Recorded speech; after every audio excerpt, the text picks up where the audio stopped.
We're negotiating all the time, whether we realize it or not. Today, we're going to pull back the curtain on 5 master techniques that will help you win, whether you're buying a house, finally asking for that raise, or closing a huge deal. That feeling. We've all been there, right? That sinking feeling in your stomach when you feel like you're on the back foot and the other person seems to be holding all the cards. It's so frustrating. But what if I told you it doesn't have to be that way at all? Look, these aren't some sneaky tricks or Jedi mind games. Think of them as the fundamental rules of the game. And once you know the rules, you can walk into any room and play with confidence. You'll be in control. So where do we kick things off? With the single, most critical rule. Before you even think about starting a negotiation, you absolutely need to have your best choice locked and loaded.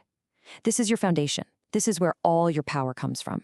So what exactly is a best choice? Well, think of it as your ultimate plan B. It's knowing for sure what you'll do if the deal just doesn't work out. Maybe you're perfectly happy staying in your current job, or you're fine keeping your car for another year. The key here is that it's not a bluff. It has to be a real, strong alternative that gives you the genuine freedom to just get up and walk away. And this is where the magic happens. The entire power dynamic just flips. Imagine you're buying a house. Your best choice is that you actually like your current home. You're not in a rush. The seller, on the other hand, they're desperate. No other offers. So who's really in control here? You are, of course. Your ability to walk away at any moment changes everything. And really, it all boils down to this one simple truth. When you don't need the deal, your whole attitude changes. You're calmer, you're more confident, and you can negotiate from a place of strength, not desperation. Okay, so you've got your foundation of power. What's next? Well, now it's about controlling the conversation itself. And technique number 2 is all about setting the frame early. It comes down to a super simple rule. Whoever names the price first usually wins. This is a classic psychological principle called the anchoring effect. If you start the bidding high at, say, 20 million, the whole conversation is going to hover around that number. The final price will probably land somewhere in that upper range. But if they go first and start low at 15 million, see how the entire negotiation gets dragged down? By speaking first, you drop an anchor right where you want it. But, and this is so important, you can't just throw a random number out there. You have to back it up. You have to justify it. Is it based on what the market is doing, the great location, the quality of the product? Having strong reasons gives your anchor weight and makes it really, really hard for the other side to just ignore it. Our third technique, this one is a game changer. It's a really smart psychological shift that just dramatically boosts your chances of success. It's all about escaping the dreaded yes or no trap. See, when you make just one single offer, you're giving the other person only 2 options, yes or no. That's a 50-50 shot. I mean, that's basically a coin flip. Those are not great odds. We can do way, way better than that. So instead of one option, you present 3. A kind of magic formula often revolves around what people care about most: price, time, and quality. So you might offer an express option. It's fast, but it costs more. Then there's the economy option, slower, but way cheaper. And right in the middle, you have the balanced option. And see what just happened there? That's the magic. Their brain just completely flipped a switch. They're no longer thinking, should I work with this person? Instead, they're thinking, which of these great options is the best fit for me? You've turned a potential rejection into a collaborative choice.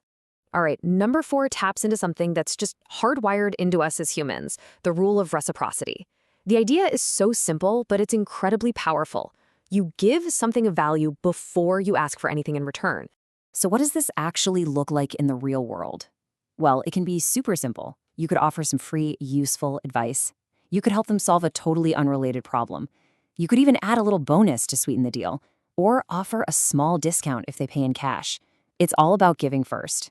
So why is this so powerful? Well, it's just human nature, isn't it?